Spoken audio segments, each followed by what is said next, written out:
Hai semuanya, gimana kabar kalian? Semoga selalu dalam keadaan baik. Jadi welcome back di Andre Kriston Channel. Ini adalah segmen analisa kripto.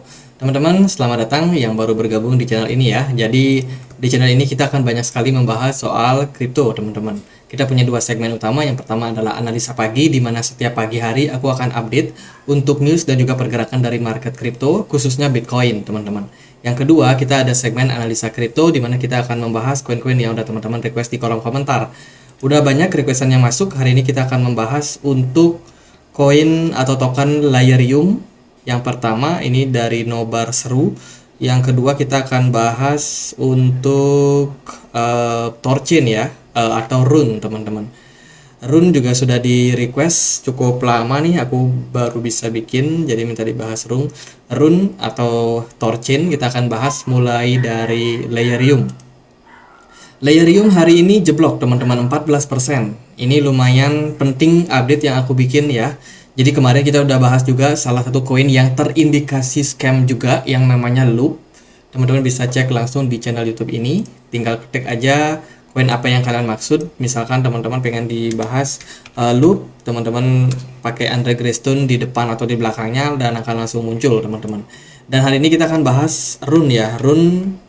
Kita akan bahas Layerium dulu teman-teman. Layerium kita udah pernah bahas sebelumnya, itu 2 bulan yang lalu. Tapi belakangan ini saya melihat ada something wrong pada project ini. Mari kita coba untuk ulas teman-teman. Layerium hari ini diperdagangkan di kisaran level 153 rupiah ya. Marketnya turun 14% dalam 1 jam terakhir. Atau ini 1 hari kayaknya ya. 1 hari ya teman-teman. 1 hari terakhir sudah turun sekitar 14%. Layerium ini pada awalnya merupakan sebuah project layer kedua ya, yang ditujukan untuk skalabilitas dari project Ethereum, teman-teman. Ethereum virtual machine blockchain. Kalau kita perhatikan ada beberapa keunggulan yang ditawarkan oleh Layerium sendiri. Salah satunya adalah kecepatan transaksi yang sangat bagus, keamanan, kemudian juga modular blockchain. Masalahnya adalah seiring dengan berjalannya waktu, project ini seperti stagnan, teman-teman. Kalau kita lihat dari CMC, kecurigaan itu mulai muncul. Pertama, dari kapitalisasi pasarnya tiba-tiba tidak terdeteksi. Kemudian, supply beredarnya juga tidak terdeteksi. Padahal dia punya supply maksimum sebanyak 300 juta Helium. Teman-teman, sekarang udah mulai nggak kelihatan. Ya, kalau kalian cari informasi tentang Layerium itu sangat sedikit. Bahkan tidak ada rincian soal foundernya dan lain sebagainya itu tidak muncul. Kemudian dari Twitter, mereka terakhir update itu tanggal 29 Agustus. Itu pun diupdate dari Bitmart yang memberikan semacam giveaway gitu untuk token Helium dalam event trading competition. Tapi dari Layerium sendiri terakhir update itu tanggal 19 September dan setelah itu tidak ada news terbaru lagi soal project ini. Bayangin, sekarang udah November, Agustus, September, Oktober, November. Udah cukup lama hilang teman-teman, dan mereka tidak ngasih update, tidak ngasih kabar apapun. Dari komunitas sendiri itu sudah rame ya, sudah rame banget. Helium disebut sebagai scam project, be careful. Dan banyak yang sudah mengatakan bahwa Helium akan siap untuk delisting bila mana tidak ada sesuatu indikasi soal projectnya ini masih berjalan atau enggak. Jadi banyak yang cukup panik teman-teman. Tapi ini adalah opini, sekali lagi opini, sama di video yang kemarin kita juga bilang itu adalah opini. Dan tentunya apapun itu teman-teman, yang namanya opini ya belum tentu terbukti benar, tapi indikasi sudah mengarah ke sana. Jadi wajib untuk berhati-hati buat kalian semua yang mungkin sedang melirik project ini. Saya sarankan untuk berhati-hati. Helium sendiri itu listing di Maxi, tapi tidak pernah listing lagi di exchange yang lain. Bahkan di Bitmart pun perdagangannya sudah unavailable, sudah ditutup. Teman-teman, mengindikasikan ada something wrong terhadap project ini. Itu hal penting yang disampaikan. Oh, nanti pasti bilang, oh Helium projectnya bagus, projectnya ini dan lain sebagainya. Ya, fakta di lapangan menunjukkan hal yang sebaliknya. Ada sesuatu kejanggalan dari project ini. Di Twitter juga udah rame kok teman-teman. Oh, Helium kan belum klarifikasi untuk ada apa masalah, apakah ada masalah atau memang project ini scam. Ya nggak mungkin dari Helium sendiri klarifikasi bahwa memberikan pengumuman misalkan project kita ini akan ditutup, project kita ini bakalan scam. Ya nggak mungkin kan, nggak mungkin ada yang ngaku. Kalau memang mereka bagus, ya pastinya mereka akan memberi kabar terlebih dahulu. Contohnya kemarin itu ada salah satu project apa ya yang hubungan sama FTX itu, kalau nggak salah itu dia sempat apa namanya vakum teman-teman, sempat offline blockchainnya. Kalau nggak salah itu namanya REN protokol ya. REN protokol ini kemarin sempat vakum teman-teman. Dia kasih announcement di Twitter dan itu aku respect banget. Kita juga sudah bahas sih untuk REN sebelumnya di apa namanya di video yang lain ya, di channel ini. Mereka tiba-tiba nge-tweet tanggal 3 November bahwa proyek ini sudah kembali. Bayangin setelah sekian lama REN ini vakum. Kalau kita perhatikan dari 12 April mereka memberikan announcement soal REN community bakalan masuk ke zona offline karena masalah dari debitur FTX.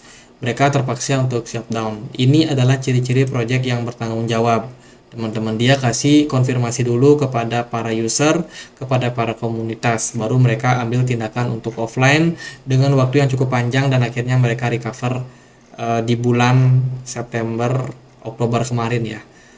November kemarin mereka udah mulai aktif lagi untuk mengembangkan REN Foundation. Nah itu contoh project yang bagus teman-teman, bukan yang hilang kayak gini, ini kan ghosting namanya. Jadi intinya itu, Layerium menurut saya udah mulai tercederai ya kepercayaan investor. Teman-teman, ini pembahasan kita 2 bulan lalu, sepertinya harus diupdate di video kali ini. Jadi hati-hati buat teman-teman yang pegang Layerium.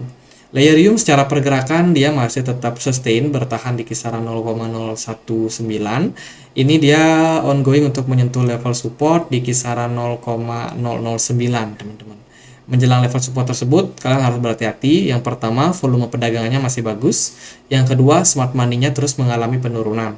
Secara pergerakan sebenarnya Bitcoin mendukung untuk koreksi teman-teman. Bitcoin mendukung untuk koreksi tentunya akan berimpact ya sama pergerakan dari Layerium sendiri. Ya, bahkan ketika beberapa koin itu meningkat harganya di bulan November ini, Layerium belum membuat kenaikan yang baru teman-teman. Mentok kenaikannya itu sampai di kisaran 0,03 dolar dan sekarang harganya sudah ada di kisaran 0,01 dan kemungkinan masih bakalan turun. Bila koin ini benar-benar scam, maka pergerakan harga pasti akan menyesuaikan fundamentalnya.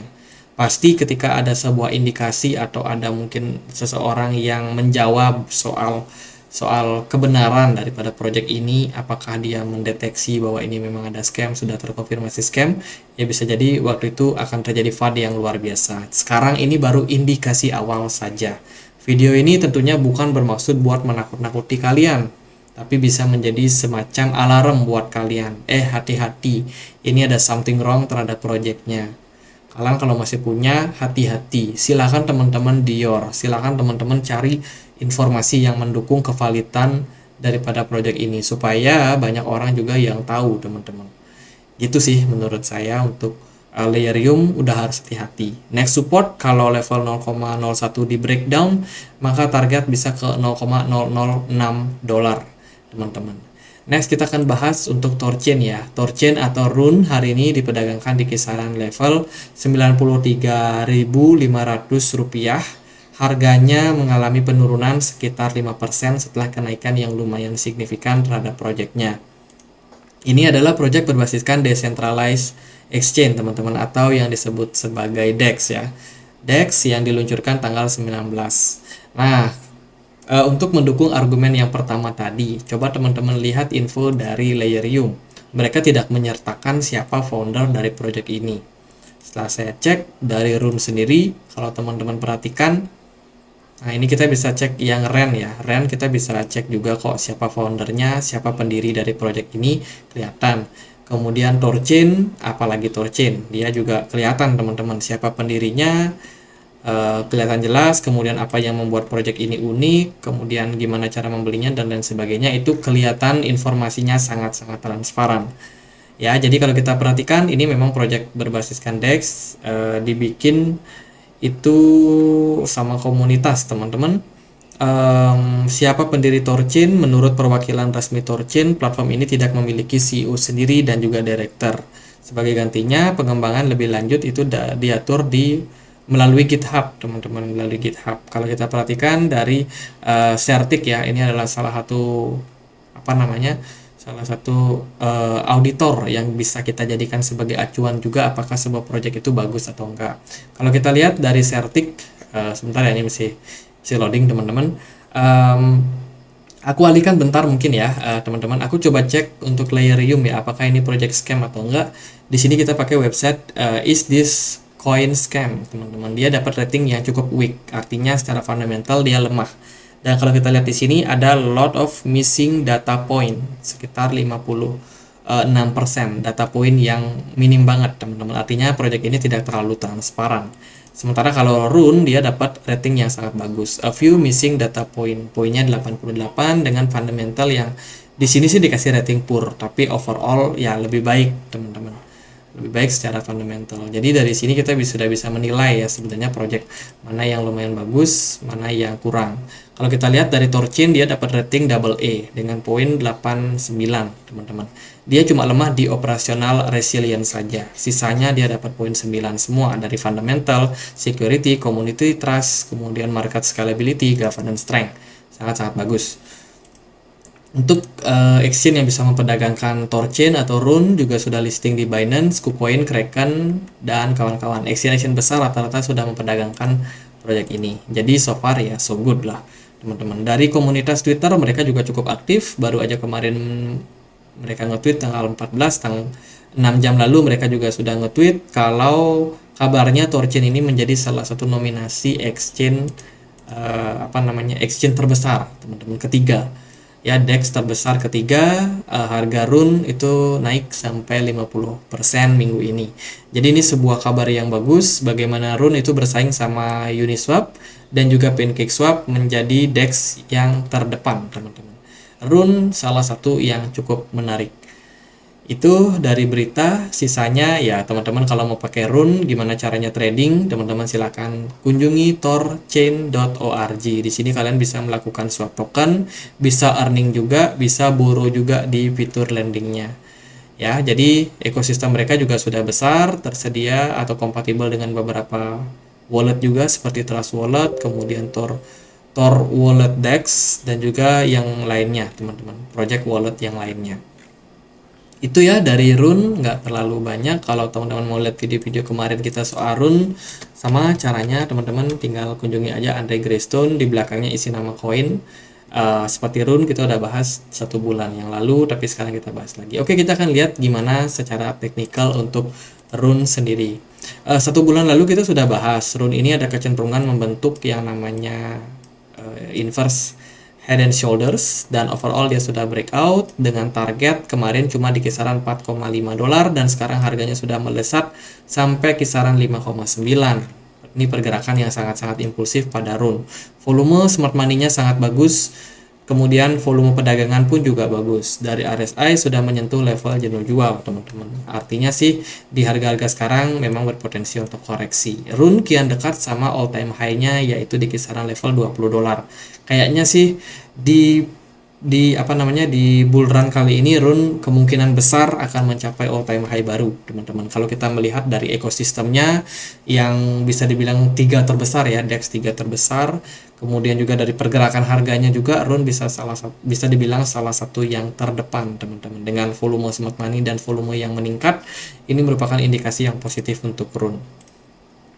Nah, kalau Rune koreksi, kemana level yang mungkin bisa diperhatikan? Yang pertama, koreksi pada Rune kemungkinan akan membutuhkan waktu. Kenapa? Karena buyer sepertinya cukup aktif dan antusias terhadap pergerakan Rune. Mungkin dia nggak akan longsor langsung, teman-teman. Pasti akan naik turun gitu ya. Tapi overall, secara pergerakan kemungkinan bakalan koreksi. Kalau kita ukur nih, pergerakan Rune ini udah naik berapa persen ya? Tinggi banget, teman-teman. Ini dari harganya di $1,5 itu sudah menguat sekitar 200 bahkan 300% kalau kita ukur sampai $6, teman-teman. Sudah naik 300% hanya dalam 1 bulan, kurang dari 30 hari. Luar biasa, teman-teman. Rune jadi kongret yang mungkin udah sempat beli, yang udah sempat cuan, ya kongret aja buat kalian, rezeki kalian ya. Sekarang Rune udah naik lumayan tinggi, apakah menarik? Kalau dari saya mending tunggu koreksi, jangan dikejar. Rune ini udah naik cukup tinggi, teman-teman. Kalau kita lihat dari level-level yang aman, let's say kalau rune nanti koreksi, teman-teman bisa pertimbangkan ya di level support kisaran 4,7 dolar. Yang kedua ada 4,1. Kalau dia turun di bawah itu masih ada level 3,8 dolar yang menjadi level support kuat. Kita nggak tahu pasti karena rune ini masih sangat-sangat bullish, teman-teman. Trennya masih sangat-sangat bullish. Ya kita cuma bisa untuk sabar aja, bengong aja dulu, lihat harganya naik sendiri, teman-teman. Kalau mau masuk, tentunya harus pertimbangkan. Bisa di CA, bisa juga masuk dengan nominal kecil. Karena kalau dikejar memaksa, takutnya dia nggak kuat naik dan teman-teman malah sangkut di atas. Ya, kalau kalian lebih konservatif, ya sabar aja, tunggu harganya agak di bawah dulu, teman-teman. Di level-level support yang kita sudah spill tadi. Jadi paling gitu aja buat pembahasan Layerium sama Rune. Semoga videonya bisa bermanfaat. Bila mana ada pertanyaan lain, ada koin lain buat dibahas, kalian bisa banget tulis langsung di kolom komentar. Kita juga punya komunitas diskusi di Telegram, tempat kita berbagi informasi, update soal perkembangan dari kripto. Linknya ada di kolom deskripsi. Gitu aja, semoga bisa bermanfaat. Dan akhir kata saya Andre, makasih.